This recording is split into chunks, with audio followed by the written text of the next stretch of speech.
Tematem naszego panelu są modele służby obywatelskiej, a rozwój wolontariatu.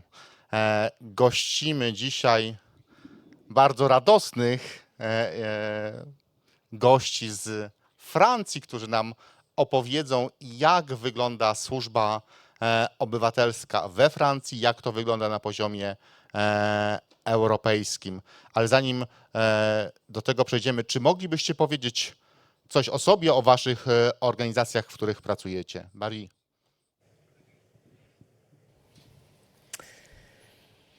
Dzień dobry. Dzień dobry.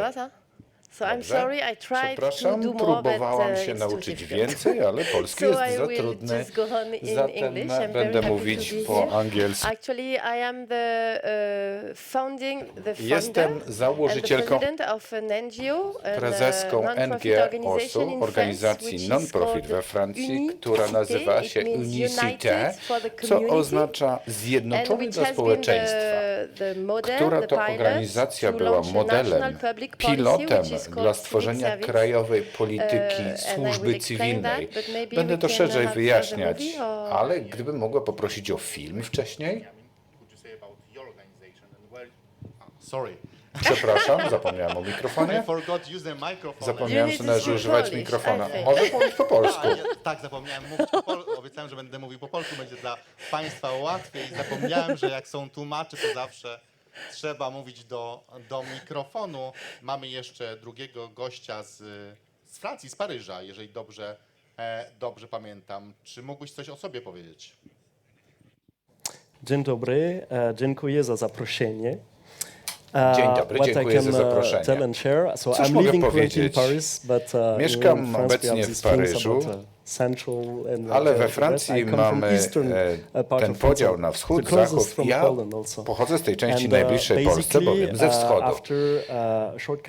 Po krótkiej karierze jako urzędnik zacząłem 4 lata temu pracować nad tym projektem z wolontariuszami, z młodymi ludźmi, którzy pochodzili z wielu krajów Europy, w tym z Polski. Mieliśmy ten pomysł, żeby pozwolić młodym ludziom na mobilność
bardzo dobry. Jak ten program u Was wygląda? Rozumiem, że masz, Mary, prezentację dla nas.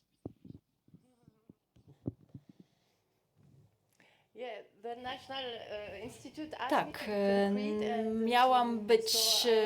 miałam mówić konkretnie, więc będę starała się mówić lapidarnie, zwięźle. Także jeśli mają Państwo jakieś pytania, to oczywiście proszę pytać.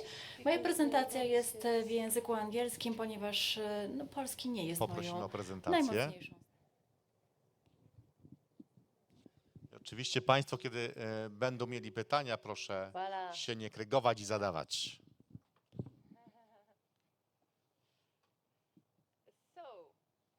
Merde, pardon. Oh, I see some French speaking. So it's private joke for the translator because she does speak French too. Okay. Voila, so you cannot read anyway. So we launched this organization, Unis-Cité, United for the Community, in the mid-90s, so more than 25 years ago. At that time, in France, we had a compulsory national service for boys, French boys, which was mainly military, but some of them could do the civilian, but just for French and just for boys. And it has been suppressed a few years after. But when we launched, this is the problems side, our analysis, I was a young person at that time because it was 25 years ago, so obviously I was a little younger.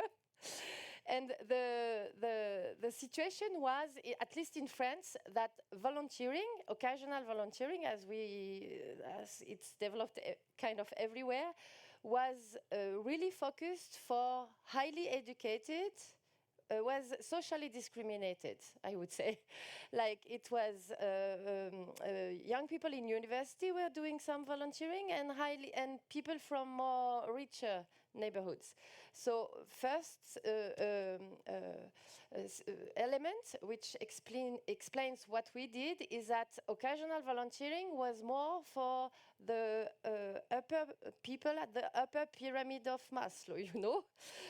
So we wanted to democratize volunteering by proposing another way for people who need money, who have other problems, who have problems with professional integration, and feel that volunteering is civic action is not for them because they have problems. So they are more beneficiaries of public action and non-profit action than actors. And we thought this is a problem first. Secondly, our analysis was that in front of even 20 years ago, and now it's even deeper, in front of all those social and environmental problems we cannot just rely on public service. I mean on the government or local government. We need people to feel they have a responsibility. And at least in France, at that time, and it's still the case, since we pay taxes and everything, so people were thinking, okay, if there are problems, the government is in charge. I do believe that the government, I believe in democracy, and I do believe in the rightness of paying taxes and having public services, but at the same time, I do think that everyone needs to feel some kind of responsibility, whatever their problems, whatever their situation, society is what we do with it. Voila, we are part of it. And it's difficult to understand that if you don't know what to do. Even people willing to volunteer at that time were not really knowing what to do. You don't just ring at the bell of an NGO and say, okay, I want to be a volunteer. At least in France, it's not working. You don't do that. So we needed to create spaces for people who are feeling they would be okay to serve, to really do it. So these were the main objectives. So after discovering experiences in the United States, in Germany, in different countries in the world, we thought maybe we should invent a new kind of volunteering, which we called civic service. But it's like it's like a year off that young people would take, like 6 to 12 months, a scholar year, mainly 8 months, like October to June, to serve the community full time. But during that year of service, that we call civic service. They would serve, like do full-time volunteering, but they would have training and they would gain some money, not a lot of money. But since it's full-time, it's difficult to say it's just free, you don't have nothing. Otherwise, you go back to the same problem. Yeah, but they must survive. So the idea was giving them just for food and lodging, a little bit, like a living allowance, as we call it.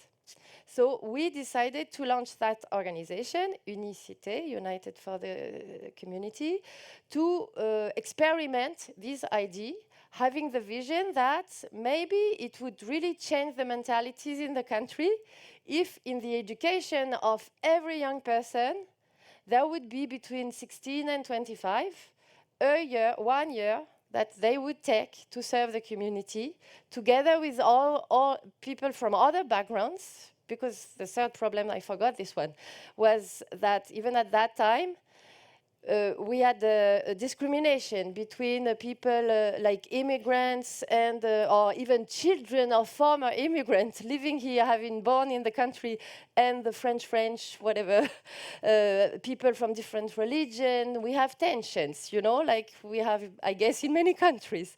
So the third thing was maybe we could, during that year of service, gather young people from those diverse social, educational, and cultural, religious backgrounds for this year, and they would serve together, kind of. So we decided to create the organization as a living laboratory to test the idea, to try to gain figures, have impact figures, and if it's working, do some lobbying to try to impact the legislation and public policies. But first test the idea. This is what we did. So the impact 25 years after, and I will go back to the figures, but now the organization is very big. We have about 10,000 young people every year that we manage full-time, 10,000. We have like 550 staff around that to manage the core, and I will explain how it's working. And this is one thing. And the second thing is that we did succeed after 10 years, so very slowly, to have a public legislation passed in France. It was in the year 2010 to create a national civic service in the legislation with public funding, and I will explain the details, but this is after a first 10 years of experimentation at the civil society level, I would say, having figures and having proven the impact on youth and on what the youth do for the community, we achieved to have this legislation passed, which has kind of replaced the national service that we don't have anymore because it has been suspended, but it's voluntary, it's not compulsory, and it's completely civilian. It's citizen service, it's not military at all. So, but now it's recognized by the state and the government that serving for a year, 6 to 12 months, is something promoted. And if you do that, you get a stipend paid by the government and you are recognized, and I will go into deeper details. But this is the whole story, just short. So, to be more specific, I will go into how it's working on the field. So, as I said, it's a 6 to 12 months program. Usually it's October to June because the life of young people is very mainly, I don't know, it's working here, but I mean, they stop high school in August and university usually starts in September. So usually if they take a year off, it's September to June. But we also have many young people who are jobless. So those, they could start anywhere. But we decided to organize the program more from October to June. So it's 8 months full time. They are organized in teams with a diversity of profile of young people. The idea is really to have a unique possibility of working together for a long time with people you would never have met otherwise, because you are in your own, social environment, or you are a student and the others are dropouts, so you don't ever meet. And then you have prejudices and you have fighting. So we are trying to gather them for 8 months, and they do community service projects. So the projects are either organize with local governments or local NGOs at local level. We see what would be needed in the community. Is there a lot of refugees, for instance? In that case, maybe one of their projects is to help welcome the refugees and manage and show them the homes and show them, help them to do the administrative work, whatever. Or maybe, so we analyze with the local governments and NGOs what would be their needs, and the young people are mobilized to do that. Or we, at national level, usually we try to do that with the big national NGOs in the field, education, health, old people, environment, and the ministries. We try to see what are the main social and environmental challenges we have at the national level, and what could those young people, for 8 months, they are not professional, they are just volunteers, but they are full-time, so they have time, or they take time. So what could they do to make a difference? So in different subjects, like, and this is what you saw in the movie, for instance, in the environmental challenge, it's very big, there are many things to do, and many things that we as a citizen, we cannot do anything. But there are many things we can do. And one proposition, it's what we did, is that in the poorer neighborhoods, people are poor. It's mainly public housing, in France at least, and it's mainly in the suburbs. They are poor, but they cannot pay their, and even before the crisis, they could not pay their energy bill because it was too expensive compared to their revenue. And so it would be useful for the environment that young people would go there and explain them how to reduce the bill by, you know, shutting the television and whatever, and changing the, I don't know in English, the lights, blah, blah, blah. There are different things you can do at everyday life level to reduce your consumption of energy. So we train the young people with experts on what is it, because even they don't know really, usually. So first they have a training on that, and then they go, they knock at the door, they do animation in the neighborhood to explain and try to accompany the people who accept on how to reduce their energy, their water consumption, how to, comment on appelle ça, how to trier les déchets, comment on dit ça? Sort the garbage, etc., etc. So this was an example of a national program we launched because it was dealing with the environmental challenge and useful for those poor communities, and so it's triple bottom line. It's social and environmental.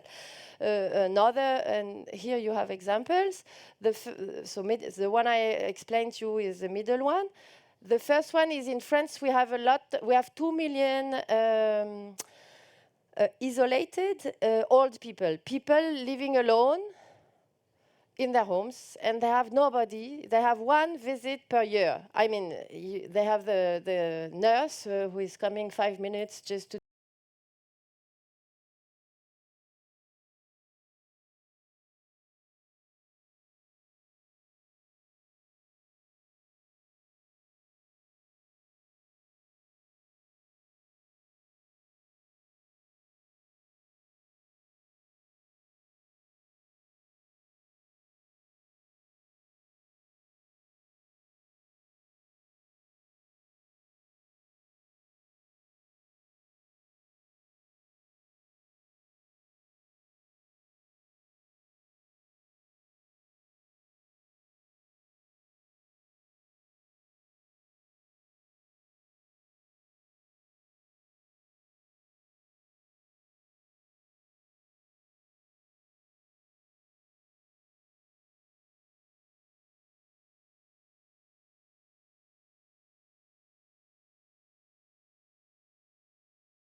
It's local governments saying, okay, if those young people, they do support to my refugees or to the old people, I pay for the training and for the mentoring, for instance, for the staff. And it's private donors, basically, like foundations, and they pay the rest. How is the budget?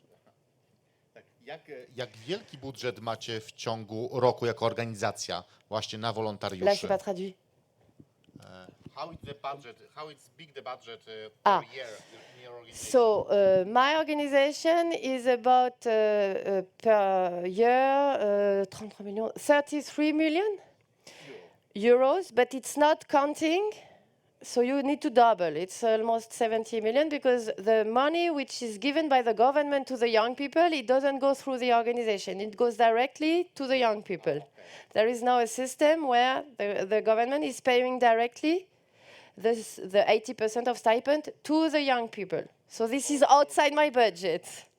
The organization is paying for the 20% and for the staff, which is who are the people mentoring the young people, because they are full-time. So I have team leaders, 1 per 20 young people. I have a staff, professional kind of educator, coordinator, trainers, and all the people doing the relations with the companies, blah, blah. So all this, the transportation, this is paid by local governments and private donors. Voilà, qu'est-ce qu'il y a après?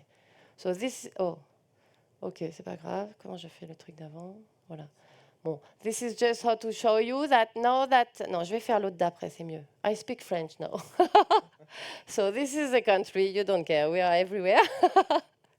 So these are key figures. Okay, so we are old now, 25 years. So of course, we have had like more than, even maybe it's 40,000 now. Young people went through our programs in the beginning, so 530 staff. Of course, they serve millions now of people in everywhere. And the second part of the right side is that, as I said, we inspired the French national policy on civic service, which has been launched with our support in 2010. So from that time, the government is paying, as I told you, the stipends and social security. And now, young people can serve in the Red Cross, in Catholic Relief, in schools, in everything which is an NGO or public local government or public service, like a hospital, school. They can serve, but the legislation is including all the models that we tested. So it's 6 to 12 months. It has to be almost full-time. It's minimum 24 hours per week, so it's not completely full-time, but it has to be the main occupation of the young person. You are paid. You have a living allowance, partly covered by the, most of it covered by the government. You are covered for health and retirement, and you need to have a civic training and a professional training that the organization is supposed to give you. So the model has been put into the legislation, and so this is why I had this former, the column in the middle is that we launched in the organization a kind of subsidiary, which we call Unis-Cité Relais. It's like a department which is working with the government to develop civic service at national level outside the young people that we manage ourselves, because now Unis-Cité is like 6 to 10,000 every year, but the civic service is for France is 140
rozwijać się na poziomie europejskim i 6 miesięcy wolontariusz powinien pracować w swoim kraju i 6 miesięcy poza granicami swojego kraju.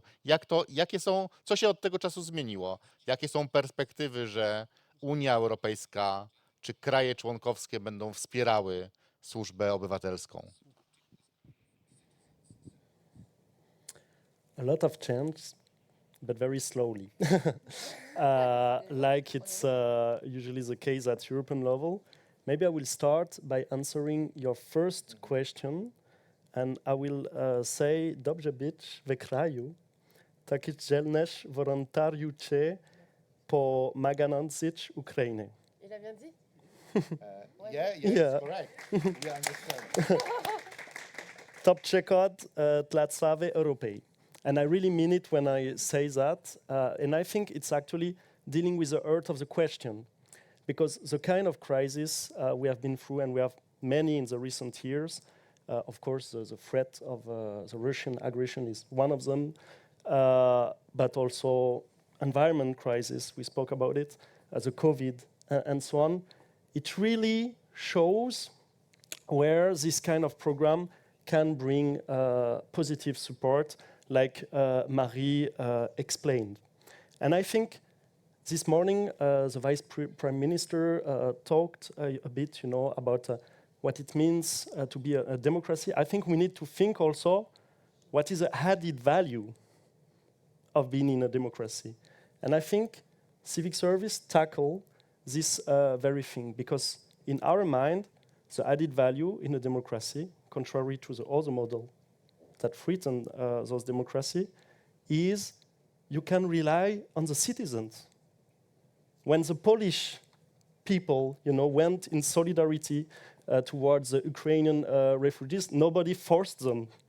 They did it out of their own will, out of their own heart, and this is what brings resilience, and much needed resilience in this time of crisis, to a society. And Marie explained basically the civic service is a way for the state to support young people to help themselves while they help the others.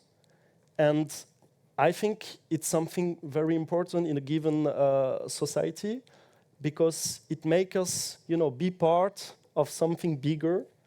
So maybe also tackle a bit this tendency. I still count myself in the younger generation, even if I'm 30 years old now.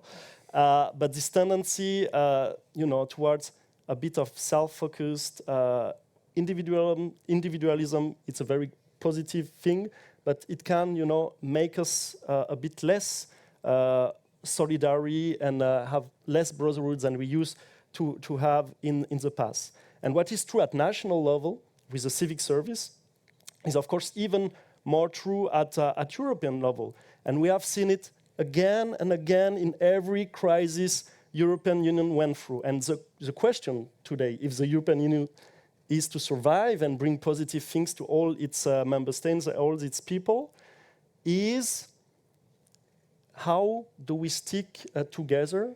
And in our opinion, in order to do that, people have to feel, this feeling of solidarity, and that what happens in one country is also the problem of the other. And I think that's one of the most positive things mobility program bring with them. And of course, Erasmus today is, for the long-term Erasmus, it's 210,000 young people a year, so there is an Erasmus generation. But if you take the global generation in a given year, in Europe, it's 4.6 million young people. So there are a lot that are still excluded of that. And even more, Erasmus, even with the general integration of apprenticeship and so on, it only concerns the third degree level of education, only concerns 43% of the global population. So the idea was, how can we make this opportunity of living in another country, discovering another culture, maybe learning the language, including Polish, that's a big goal. How can we make it possible really for anyone? And so I think that was the message initially of President Macron. I will go over also what is in this politic very concretely. The message was, if we want to move forward, we need to feel part of a whole and part of a European whole. And in order to do that, we need to democratize this European experience, but we need to do it in a useful way. And the civic service has the big advantage of being open to anyone. Anyone can help, in schools, in hospitals. Anyone during the COVID can come towards the elders, the ones that are isolated. Everyone can bring a warm hand towards a Ukrainian refugee who comes and needs some help. Anyone can do that, so it's really something open to anyone. And those are stuff that reinforce the society, because the citizens, they bring a positive addition to what is done already by the state and so on. But when you walk into the school or you study, you can. When you walk to the school or you study, you can spend on the voluntaries only few hours per week. It's not a lot. We need longer term voluntary. Exactly. I think also that's why also this proposal come at this very time, because we see with this repeated crisis again and again. Of course, we can rely on the free will of part-time volunteering, and that's what happened in Poland. But the welcoming of the Ukrainian refugees, it's not something that will last 6 months. Even, and hopefully we hope at some point the war will end positively, but it's a work of several years. And you can't just ask to someone who has his children, who has his family, who has his job. We can ask them, okay, you will be the one for 3, 5, 10 years to take care. And so we need this commitment, and the young generation, they are the one able to contribute to this, because they're also the one who educate themselves by this type of action. And so I'm not speaking on this behalf, even if we cooperated very strongly with the French presidency and the French president. But the idea of the European Civic Service was, I think, several layers. The first one was to say, we have already very positive things. Actually, there exists at European level something called the European Solidarity Corps. And I think your volunteer was under this program, but it's only 30,000 young people a year, because of course the budget is limited in whole Europe. And so 4 times smaller than the National Civic Service in France. Exactly. Yeah. Because right now in France we have 150,000 volunteers, national volunteers a year. In Germany it's 110,000. In Italy it's 60,000 a year. So it's big, when a state say, okay, this is something we want to put forward for our population. And of course, it's easier for the population at first to engage at local level. And so the idea was, how can we connect those European programs, not replacing them, of course, not doubling them. Nobody wants another Brussels monster, duplicating what is existing. But how can we articulate what is done at European level and what is relevant at European level with the effort done at national level? And so that's what we tested with Marie. Basically, we offered to young people, because it was easier to reach out to them at national level. And of course, not everyone can say, okay, tomorrow I will be spending 8 months in Cyprus, not knowing the language. You need a preparation. And so we offered to them, okay, we have in France this National Civic Service. Now we are done also. We have done it in Austria, we have done it in Malta, we have done it also in Italy, of course, and in several other member states. I will talk about that. There is a positive answer also to that. But we offer to them, engage at your national level, even at the local community level, 6 months, doing local activities, the ones that Marie introduced you to, but doing it already with people coming from the other countries. Because once you are done with those 6 months at home, and you have been prepared, you have had language courses, then you move on, usually with the European Solidarity Corps, in another country, and you continue your mission, but then you do it abroad, But you have been prepared, so it's easier to have this transition. So the first idea was this articulation. The second idea, of course, it's not possible if not more countries have their own national system. Because otherwise it's like when people created Erasmus, some countries didn't have a university. Wouldn't make sense.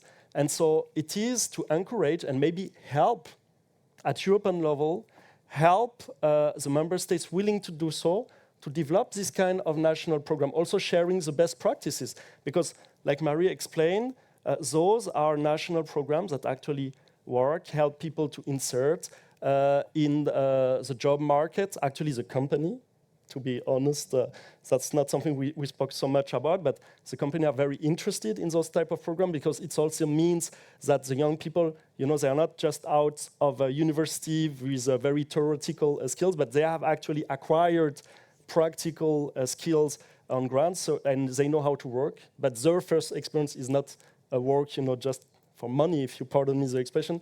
It is for something bigger than themselves, so it motivates them a lot.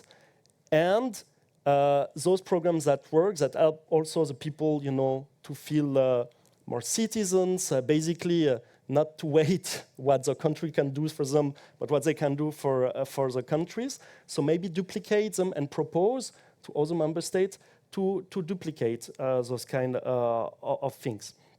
And then the third layer was to say, if we want to move towards this direction, if we want, as a European Union, if we want to have this kind of systematic approach, including also the people in Erasmus, articulate all the stuff, maybe we should have some kind of coordination, because education, it's a bit technical, but it's not actually a policy of the European Union. So you need to articulate what is done at this level and at the level of the national states. And after the president put these proposals on, of course, it helped us, to duplicate just as NGOs those kind of tools in more member states. I mentioned the one we are already active, but also in the coming year, next year actually, Spain, several cities and regions of Spain have said, okay, this is something we want to look further and want to develop. We have Romania who looked at it and said want to develop. We have actually a partner who manage just as an association and now talking with the states to implement a pilot of national civic service in Greece. So several countries saying, okay, this is something that works. Yeah, why not doing it?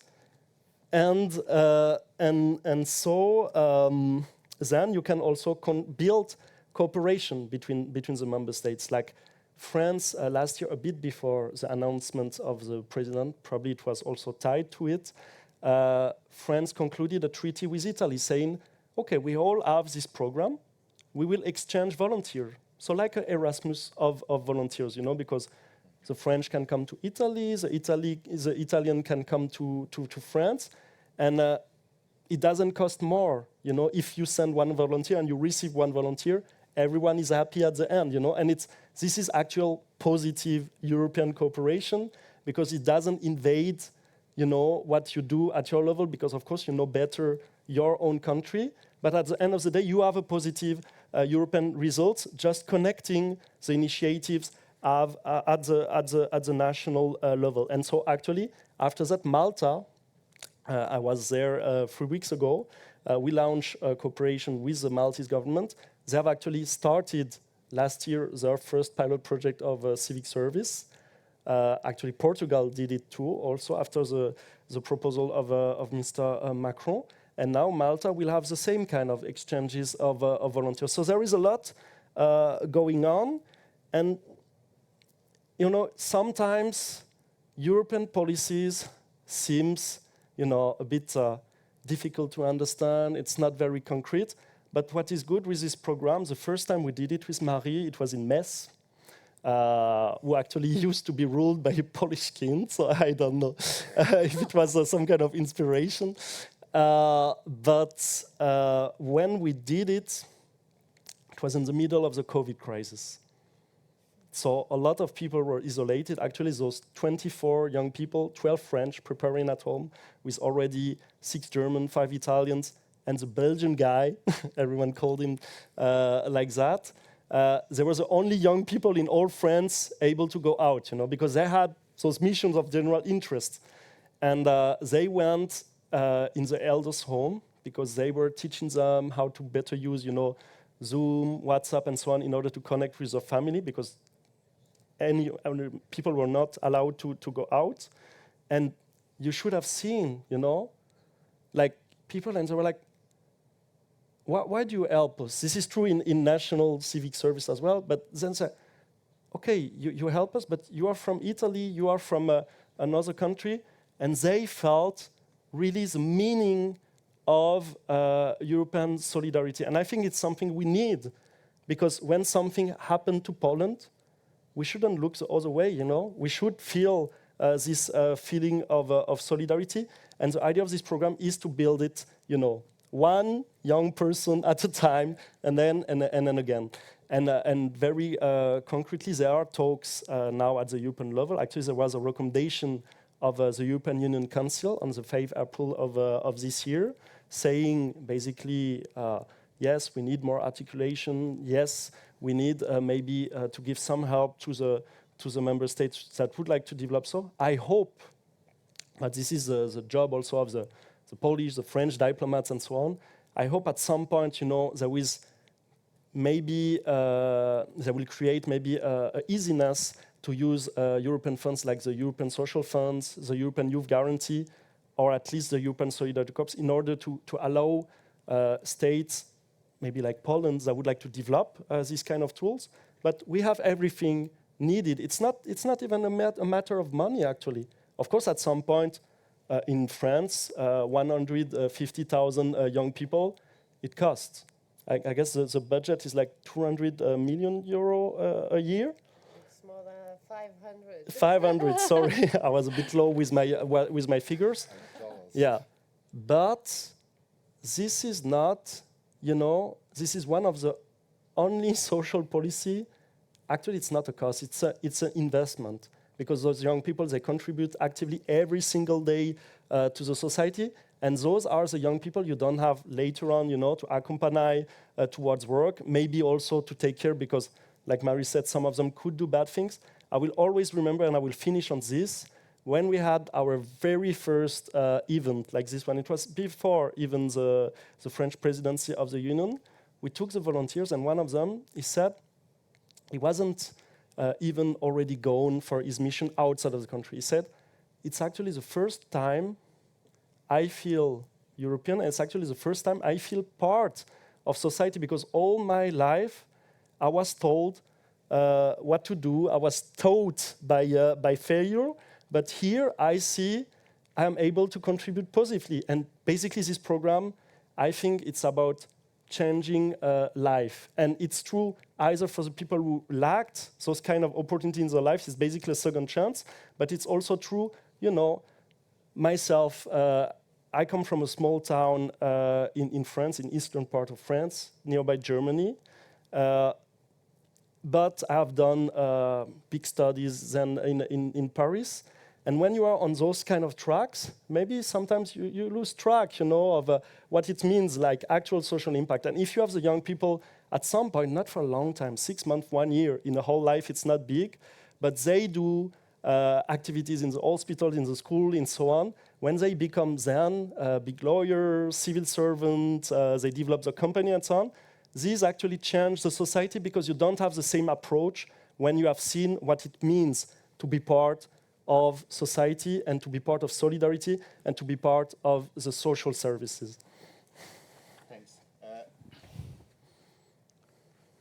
Niestety w Brukseli te rozmowy, tworzenie programu trwa bardzo, bardzo długo. Marie powiedziała, że to jest 500 milionów, ale do budżetu trafia 3 razy więcej.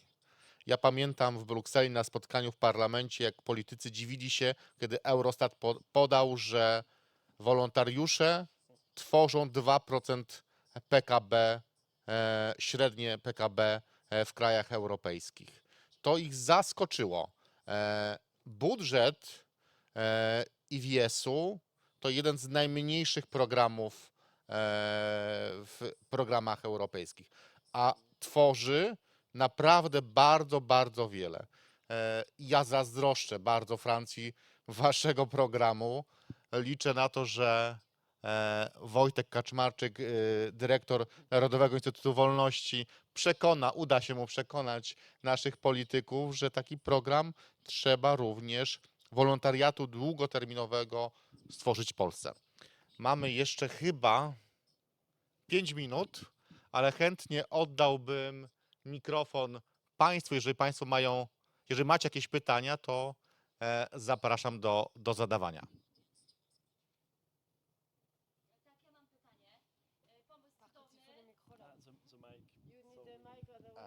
Czy mamy mikrofon? To zapraszam. Ja oddam.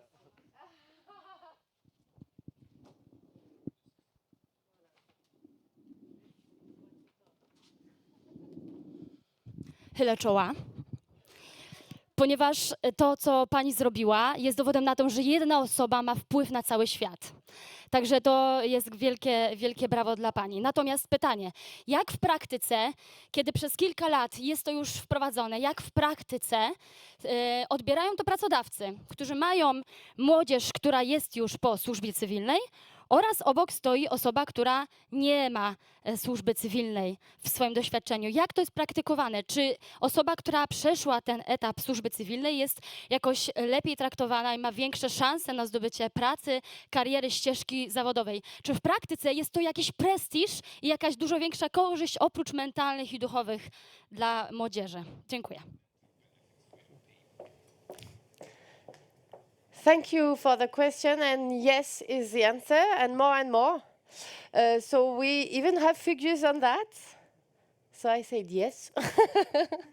and it's more and more. It's, changing mentality, it's a long path, so it's going better and better. The last figures is that 71 or 72, I don't remember the exact figures, of business recruiters, human resource directors were consulted by an opinion think tank, and 71% said that they would prefer a young person that did a civic service than another one for the same level of, diploma. So it's going better, and now we have 1 out of 4, so 25% of employers declare that they did recruit a young person who did a civic service, for real. This is for the, because it's developing the life skills, what he said. I didn't go into that, but it's like teamwork, adaptability, how to follow rules, because they are volunteers, but they are full-time, and they need to come every morning, and if they don't come, there is a problem. So some of them, it's a way of, it's kind of the same rules than in the normal employment world.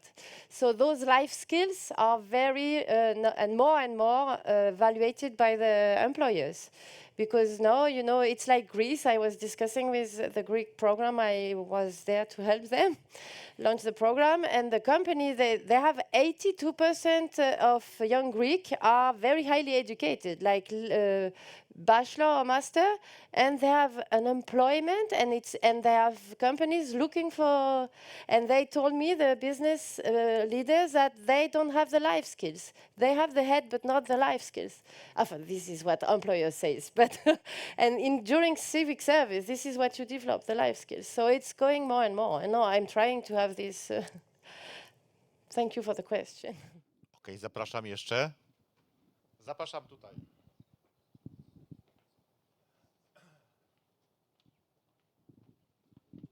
Jesteśmy na kablu. Okej, nie ma sprawy. Dzień dobry. Mariusz Mówka, Kaszubski Uniwersytet Ludowy. Ja chciałem powiedzieć, że słuchając wystąpienia Marii, miałem nieodparte wrażenie, że wygłaszają pochwałę edukacji nieformalnej, która jakoś tak się złożyła, że przez ostatnie dekady, ponieważ nie ma ona bezpośredniego związku z rynkiem pracy, więc była traktowana jako istotna, ale w sumie nie kluczowa kwestia.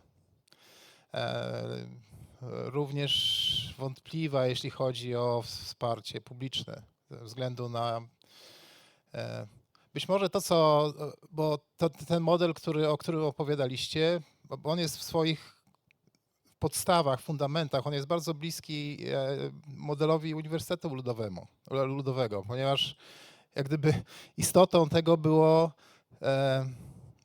samo oświecenie, ale w relacji do świata i do wspólnoty przede wszystkim, w której się żyje, nie? I wejście, znaczy to, co jest z tym impaktem, czyli nabycie doświadczenia życiowego w kontakcie z innymi i w kontakcie z realnością wspólnoty, w której się przebywa i żyje, to jest efekt edukacyjny, który jest, który właśnie jest odpowiedzią na pytania HR-ów, ponieważ nawet na poziomie regionalnym przedsiębiorcy mówią, dobra, nieważne, my ich nauczymy, co oni mają robić, byleby oni chcieli się uczyć na przykład, nie? Albo mieli takie tak zwane życiowe, minimum życiowego doświadczenia, odpowiedzialności, umiejętności współpracy.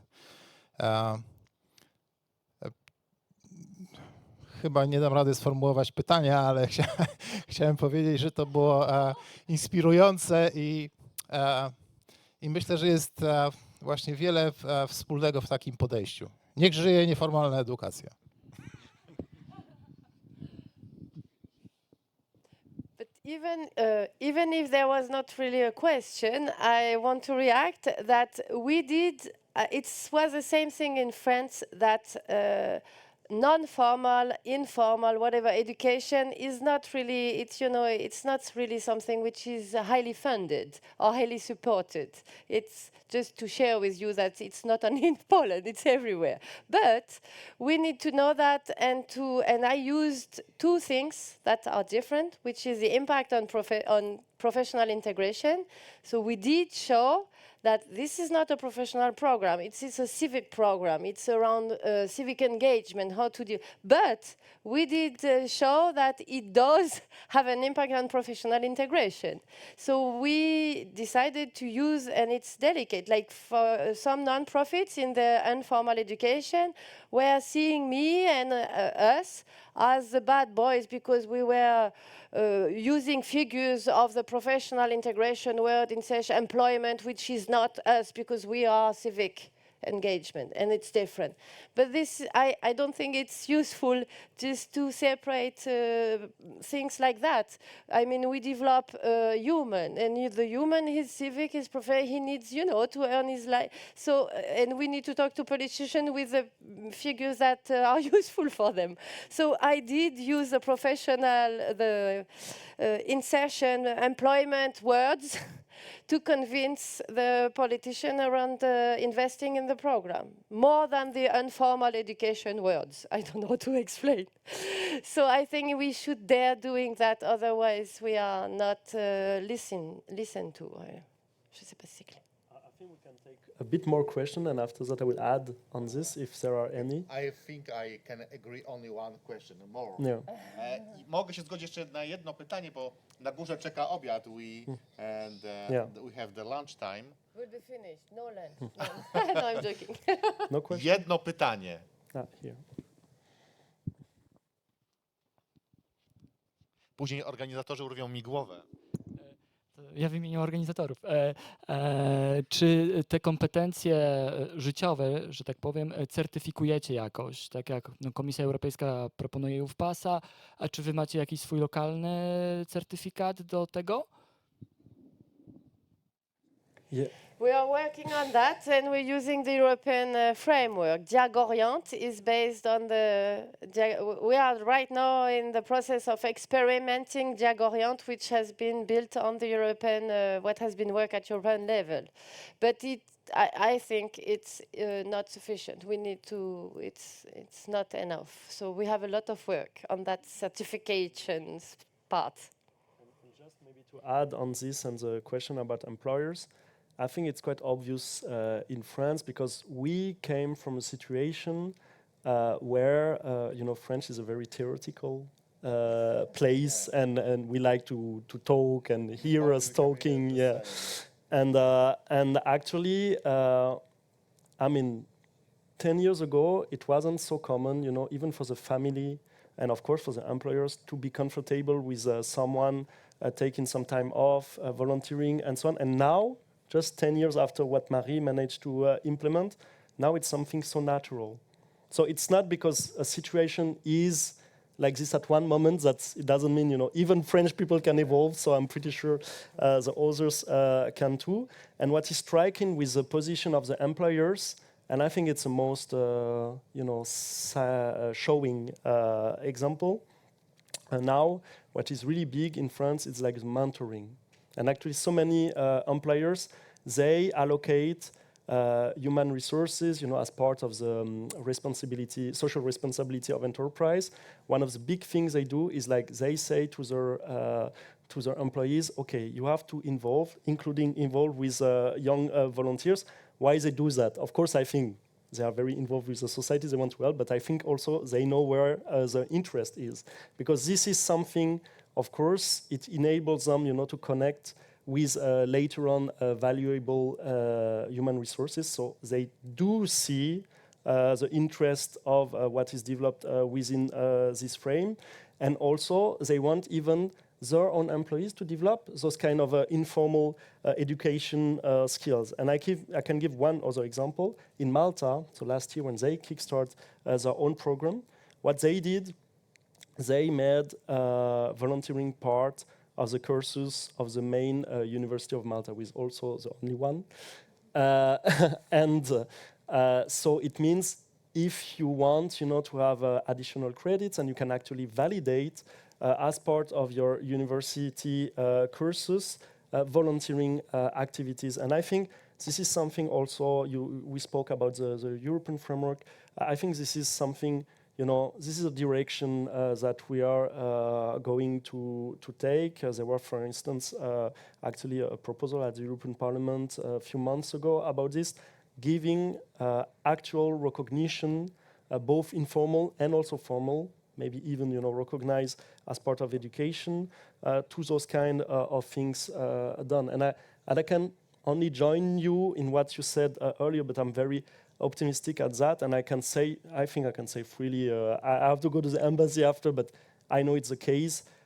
If Poland goes towards this direction, both of the development of the national civic service and also of the European civic service, France will stand alongside Poland and be willing, to help in any capacity possible. And because this is something that we can do all together as European, because this is something that brings positive effect, a bit like the young people, it brings good effect for the country and for us as a global community of Europeans.